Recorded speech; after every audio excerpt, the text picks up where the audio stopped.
nadisgrasya sa block screening ng sariling pelikula. Isang insidente ng aksidente ang muntik magdulot ng panganib sa buhay ng Asia's superstar at Queen of Good Vibes na si Kim Chu. Nang aksidenteng bumigay ang barrier na nasa pagitan ng mga upuan sa Cinema 3 ng SM The Block noong Huwebes.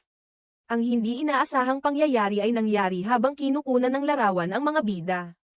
Kasama si Paolo Avellino, sa group shot sa harap ng screen sa nasabing sinehan. Ang block screening na ito ay inorganisa ng Kimpof, isa sa mga tanyag na fan group ng Kim Chu at Paolo Avellino.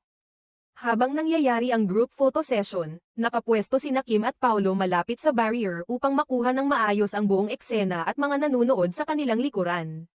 Subalit, dahil sa dami ng mga tao na naruroon at sa puwersa ng kanilang paggalaw, ang barrier ay biglang tumilapon at tumama kay Kim at Paolo. Mabilis ang naging aksyon ng mga fans at security ng Kim Pao upang pigilan ang posibleng